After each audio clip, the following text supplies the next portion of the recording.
حمدا والصلاة والسلام بہار شریعت درس نمبر 28۔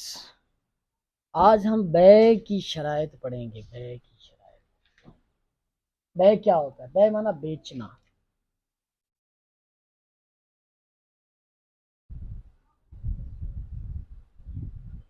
بیع مانا کسی چیز کا سودا طے پانا، یعنی ایک بندہ بیچ رہا ہے، دوسرا بندہ خرید رہا ہے، ان کے درمیان جو سودا ہو گیا ہے، سمن لے کر، مال لے کر، چیز لے کر، اس کو بیع کہتے ہیں۔ بائع کہتے ہیں بائع، بیچنے والے کو، اور مشتری کہتے ہیں خریدنے والے کو۔ یہ اب خرید و فروخت کی شرائط بیان کر رہے ہیں کہ بیع کیسے درست ہوگی۔ بیع، کوئی چیز خریدی بیچی جا رہی ہے تو وہ کیسے درست ہوگی۔ بیع کے لیے چند شرائط ہیں۔ بائع و مشتری کا عاقل ہونا، یعنی مجنون یا بالکل ناسمجھ بچہ کی بیع صحیح نہیں، یعنی عقل والا شخص ہونا چاہیے۔ بچہ اگر بیچتا ہے چیز تو وہ درست نہیں ہوگی بیع، اگر پاگل بیچتا ہے تو بھی درست نہیں ہوگی۔ عاقد کا متعدد ہونا، یعنی ایک ہی شخص بائع و مشتری دونوں ہو، یہ نہیں ہو سکتا۔ اگر باپ یا وصی کے نابالغ بچہ کے مال کو بیع کرے اور خود ہی خریدے، یا اپنا مال ان سے بیع کریں، یا قاضی کے ایک یتیم کے مال کو دوسرے یتیم کے لیے بیع کرے، تو اگرچہ ان صورتوں میں ایک ہی شخص بائع و مشتری دونوں ہے، مگر بیع جائز ہے، بشرطے کہ وصی کی بیع میں یتیم کا کھلا ہوا نفع ہو۔ یوں ہی ایک ہی شخص دونوں طرف سے قاصد ہو تو اس صورت میں بھی بیع جائز ہے۔ کہہ رہے ہیں کہ ایک بندہ ایک جانب مال رکھے، ایک جانب چیز رکھے، ایک جانب اس کی قیمت رکھے، اور کہے کہ یہ میں خود کو بیچ رہا ہوں اور خود ہی لے رہا ہوں، ایسی بیع درست نہیں ہے۔ کسی کا مال اس کے پاس پڑا ہے، کسی کی چیز پاس پڑی ہے، وہ خود ہی بیع کر لے، اس کے کھاتے میں سمن ڈال دے، قیمت ڈال دے، تو یہ درست نہیں ہے۔ ہاں، چند صورتوں میں یتیم کا مال ہے کسی اس کے مربی کے پاس، اس کے وصی کے پاس، تو وہ چیز جو ہے وہ خرید سکتا ہے، بیچ سکتا ہے، ہاں بشرطے کہ اس میں یتیم کا نفع ہو، اس کو نقصان نہ ہو۔ یا قاضی کے یتیم بچے کے مال کو دوسرے یتیم کے لیے بیچ سکتا ہے اور اس کی جانب سے خرید سکتا ہے، یا باپ اپنے بیٹے کی جانب سے اس کا مال خرید سکتا ہے، اس کے سمجھو کھاتے میں قیمت ڈال کر۔ ایجاب و قبول میں موافقت ہونا، یعنی جس چیز کا ایجاب ہے اسی کا قبول ہو، یا جس چیز کے ساتھ ایجاب کیا ہے اسی کے ساتھ قبول ہو۔ اگر قبول کسی دوسری چیز کو کیا، یا جس کا ایجاب تھا اس کے ایک جز کو قبول کیا، یا قبول میں سمن دوسرا ذکر کیا، یا ایجاب کے بعد سمن کے ساتھ قبول کیا، ان سب صورتوں میں بیع صحیح نہیں۔ ہاں، اگر مشتری نے ایجاب کیا اور بائع نے اس سے کم سمن کے ساتھ قبول کیا تو بیع صحیح ہے۔ سمن کس کو کہتے ہیں؟ سمن کہتے ہیں جو چیز خریدی جا رہی ہے اس کے بدلے میں جو قیمت دی جا رہی ہے اس کو سمن کہتے ہیں۔ ایجاب و قبول میں موافقت ہونا یہ بھی ایک شرط ہے، یعنی جس چیز کا ایجاب ہے اسی کا قبول ہو، یعنی کہ بندہ کہے جی میں گائے بیچتا ہوں، اگلا بندہ کہے جی میں بھینس خریدتا ہوں، تو یہ ایجاب درست نہیں ہے، یہ قبول درست نہیں ہے، ٹھیک ہے۔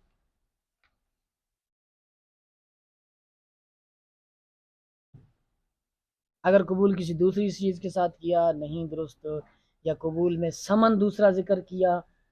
ایجاب و بیع کے لیے شرط یہ ہے کہ ایجاب و قبول میں سمن کا بھی، اور جو مبی ہے، مبی کہتے ہیں جس چیز کو بیچا جا رہا ہے، اس کا ایک ہی ہونا ضروری ہے، یعنی جو سمن بتایا جا رہا ہے دونوں کی نظر میں، دونوں کی قبولیت میں، دونوں کے قول میں وہی ہو، تب بیع درست ہوگی۔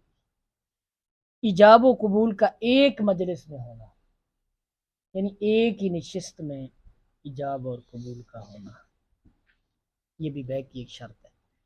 ہر ایک کا دوسرے کے کلام کو سننا، اس نے بات کیا کی، مشتری نے کہا میں نے خریدا مگر بائع نے نہیں سنا تو بیع نہ ہوئی، سنا ہی نہیں اس نے۔ ہاں اگر مجلس والوں نے مشتری کا کلام سن لیا ہے اور بائع کہتا ہے کہ میں نے نہیں سنا ہے تو قضاءً بائع کا قول نہ معتبر ہوگا۔ جب اس طرح منڈیوں پر رولے لگتے ہیں نا تو ایسی صورتیں سامنے آتی ہیں کہ بیچنے والا کہتا ہے جی میں نے بیچ دیا، ٹھیک ہے، اور سارے یا بیچنے والے نے بولی لگائی ہوتی ہے، ٹھیک ہے، خریدنے والا کہتے ہیں کہ میں نے خرید لیا، ٹھیک ہے، وہ اپنی جانب سے بیع پوری کر لیتا ہے اور سارے لوگ سن لیتے ہیں، اس کو اگر خسارہ آ رہا ہوتا ہے یا اس کو اور نفع کی امید ہوتی ہے تو وہ کہتا ہے بولی لگانے والی میں نے باقی بات سنی ہے۔ اس صورت میں جب باقی لوگوں نے سن لیا تو بھائی تم نے کیوں نہیں سنا؟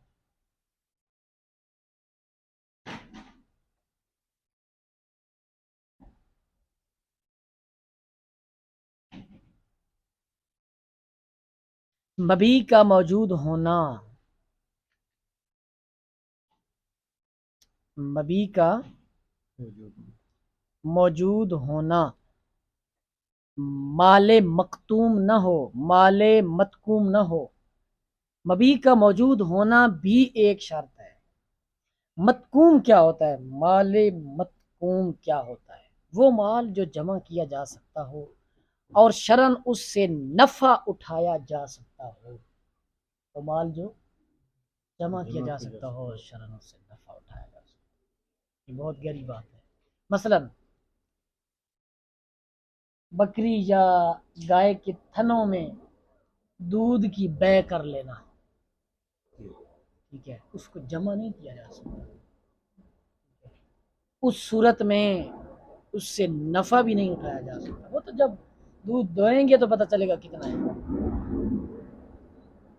اسی طرح بکری یا گائے یا بھینس کے پیٹ میں حمل کی بیع کرنا، یہ بھی درست نہیں، یہ عام چل رہا ہے منڈیوں میں، لوگ خرید بیچ رہے ہیں، درست نہیں ہے، پتہ نہیں کیا ہے آگے کیا ہو۔ مملوک ہونا، مملوک ہونا یعنی جس بندے کی ملک ہے، جو بندہ بیچ رہا ہے وہ چیز اس کی ملک بھی ہو، مقدور تسلیم ہونا، اور وہ اس کو خریدنے والے کے حوالے کرنے پر بھی قادر ہو، ٹھیک ہے، یعنی اس پر کسی کا زجر نہیں ہے، اس پر کسی کا زور نہیں ہے، یا اس کو کوئی دوسرے لوگ ادھار والے کہتے ہیں بھی بیچنی نہیں ہے، اس طرح کی وہ اس کو اس کے حوالے کرنے پر قادر ہو۔ اور اگر بائع اس چیز کو اپنے لیے بیچتا ہو تو اس چیز کا ملک بائع میں، ملک کے بائع میں ہونا ضروری ہے۔ اگر بائع اپنے لیے بیچ رہا ہے تو اس کے لیے اس کا ملک ہونا ضروری ہے۔ جو چیز موجود ہی نہ ہو بلکہ اس کے موجود نہ ہونے کا اندیشہ ہو اس کی بیع نہیں۔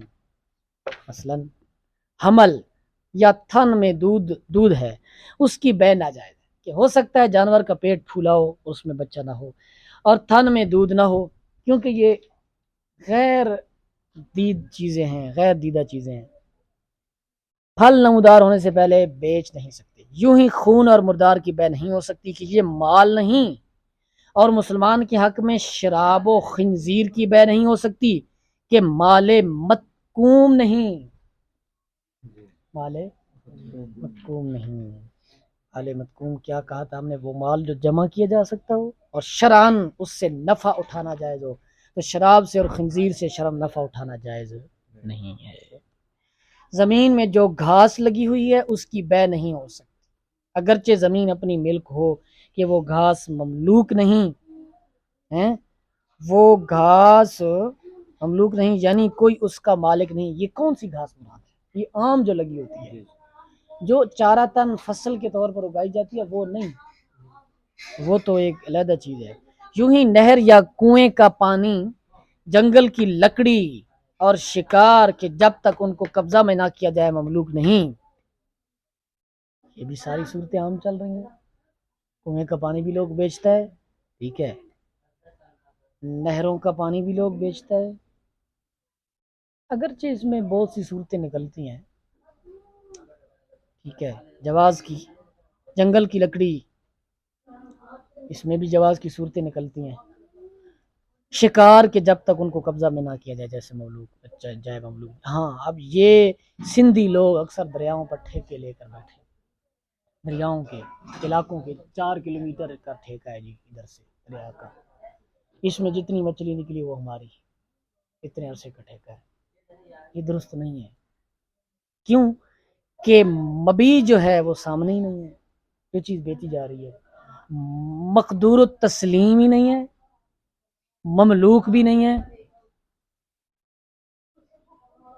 اور متکوم بھی نہیں ہے، تینوں شرطیں نہیں پائی جا رہی، تو اس کی بے کیسے وجہ سے ہو سکتی؟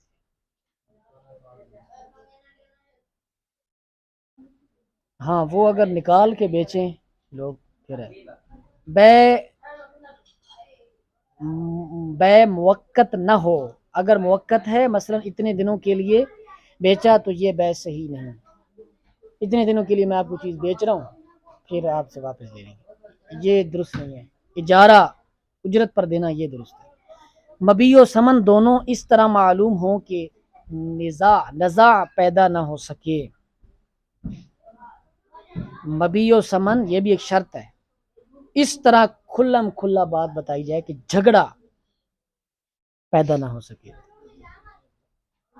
اگر مجہول ہوں کہ نزاع ہو سکتی ہے تو بے صحیح نہیں، مثلا اس ریوڑ میں سے ایک بکری بیچی یا اس چیز کو واجبی دام پر بیچا یا اس قیمت پر بیچا جو فلاں شخص بتائے، یہ درست نہیں۔ واجبی دام سے کیا مراد؟ رائج قیمت، بھائی جیسے اکثر لوگ کہتے ہیں بھائی جو قیمت چل رہی ہو یار دے دینا، یہ بے درست نہیں ہے۔ یا پھر قبضہ میں نہ کیا چیز کو، بے کی لیکن قبضہ نہ کیا، قبضہ کرنا بھی شرط ہے، ٹھیک ہے، مبی اپنا ثمن اور مبی کا واضح ہونا بھی شرط ہے۔ یہ ساری تقریباً انہوں نے جو ہے نا 8 شرائط لکھی ہیں، اس کے علاوہ بھی بہت سی شرائط ہیں، بڑی کتابوں میں ذکر ہے، اتنا ہی کافی ہے۔ ھذا ھو المرام۔